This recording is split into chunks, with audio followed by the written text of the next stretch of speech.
Audio Jungle.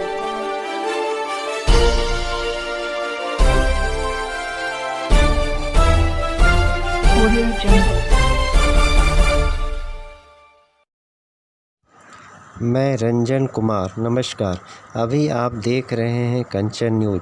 इसे like, subscribe एवं bell icon दबाना ना भूलें ताकि न्यूज का नोटिफिकेशन सबसे पहले आपके पास पहुंचे।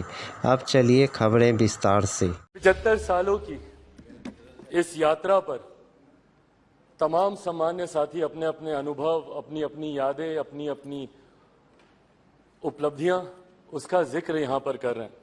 मुझे लगता है सर, एक दिन कुछ घंटे इन 75 सालों की यात्रा को समअप करके बताने के लिए बहुत कम है, पर मैं बधाई दूंगा जिस तरीके से आज हमारे प्रधानमंत्री आदरणीय नरेंद्र मोदी जी ने इतने कम समय में इतने खूबसूरत शब्दों के साथ जिस तरीके से इस 75 साल की यात्रा के बारे में उन्होंने पूरा बखान किया, जहां हमारे देश के प्रधानमंत्रियों के योगदान से लेकर इस संसद को चलाने में छोटे से छोटे कर्मचारी के योगदान तक की उन्होंने सराहना की, उनको भी उन्होंने सम्मान देने का काम किया। मीडिया के हमारे साथियों का भी उन्होंने जिक्र किया।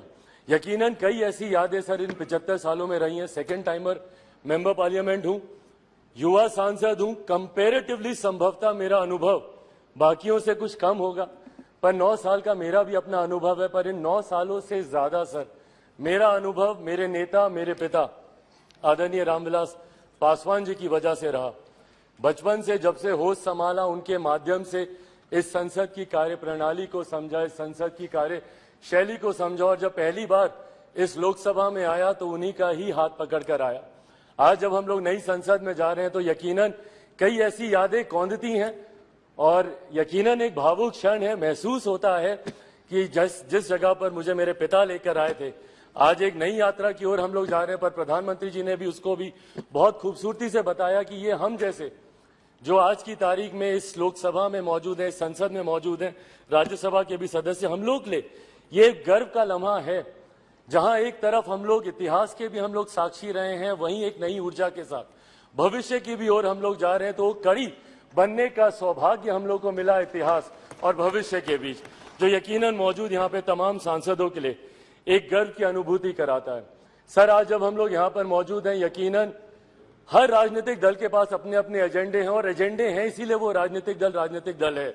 हर किसी ने अपनी अपनी बातों को रखा कि इस विशेष सत्र में ये चर्चा होनी चाहिए, वो चर्चा होनी चाहिए, ये मुद्दे आने चाहिए। यकीनन सर, मेरी भी पार्टी है, हम भी चाहते हैं कि कई विषय हैं जिसपे चर्चा होनी चाहिए। मैं युवा हूं, हमेशा इस बार का मैं पक्षधर रहा हूं कि भारत में एक युवा कमीशन का गठन होना चाहिए, एक नेशनल युवा कमीशन, एक राष्ट्रीय युवा आयोग का गठन किया जाना चाहिए, जहां पे युवा अपनी तमाम समस्याओं के साथ जाएं और अपना समाधान लेकर आए। भारत एक युवा देश है, अलग अलग आयोग यहाँ पर बने हैं, महिला आयोग है, बाल आयोग है, अल्पसंख्यक आयोग है। ऐसे में देश में एक युवा आयोग के गठन का ये समय है, ये होना चाहिए। साथ ही में हम लोग चाहते हैं sir, women reservation bill pay भी चर्चा हो रही थी, वो भी हम लोग चाहते हैं कि विमेन रिजर्वेशन बिल जल्द से जल्द आए। आज इतनी भारी संख्या में महिला सांसद जो यहाँ पे मौजूद हैं, अपने सामर्थ्य पर जीत कर आई हैं।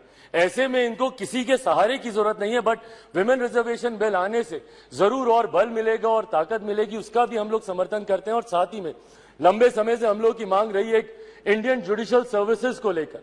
हम लोग चाहते हैं कि एक जुडिशियल सर्विसेज का गठन हो, ताकि समाज के वंचित वर्ग से आने वाले लोग उस स्थान पर पहुंचे जहां से वो न्याय दिलाने की प्रक्रिया का वो हिस्सा बन सके, ताकि उनके साथ जो अभी तक भी रह रहकर भेदभाव या अन्याय होता है उसको दूर किया जा सके। पर इन तमाम विषयों को अलग अलग मंचों पे हम लोगों ने रखा है सर, ऑल पार्टी मीटिंग होती है वहां पर भी, पर हम लोग सिर्फ इन एंटीसिपेशन की क्या होगा, कहीं ना कहीं इस लम्हे की खूबसूरती को हम लोग खो रहे हैं।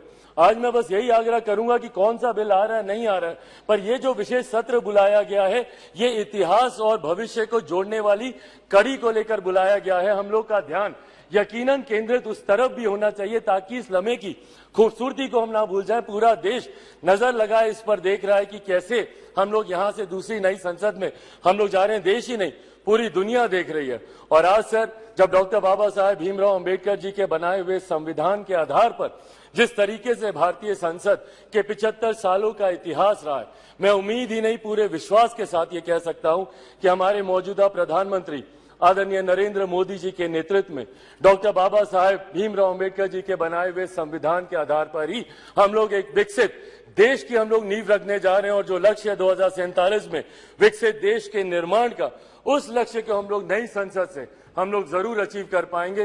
अंत में अपनी बातों को समाप्त करूं सर, मैं जरूर अपने क्षेत्रवासियों का धन्यवाद करूंगा। और मुझे लगता है हम सब यहाँ पर हैं भारत की जनता की वजह से, अपने अपने क्षेत्रवासियों की वजह से। मैं जमुई से आता हूं सर, मैं जमुई वासियों का धन्यवाद करूंगा। मेरे नेता, मेरे पिता अगर आज जीवित होते और यहाँ पर होते तो जरूर वो भी अपनी कर्मभूमि हाजीपुर का जिक्र करते। मैं पूरे अपने प्रदेश बिहार का और देशवासियों का धन्यवाद करूंगा जिन्होंने भारतीय संसद को इतना सशक्त, इतना मजबूत बनाया कि आज जब दुनिया भर के राष्ट्रीय अध्यक्ष आते हैं तो वो G20 जैसे इतने भव्य आयोजन को देखकर, जो हमारे प्रधानमंत्री जी के नेतृत्व में किया गया, उसको देखकर देश ही नहीं पूरी दुनिया बढ़ते विकसित भारत के बढ़ते कदमों की सराहना करती है। एक बार फिर से मैं प्रधानमंत्री जी का भारत को नई संसद देने के लिए उनका धन्यवाद करता हूं और यहां पर आपका धन्यवाद न्यू करता हूं। अपडेट के लिए देखते रहिए मैं रंजन कुमार, कंचन न्यूज।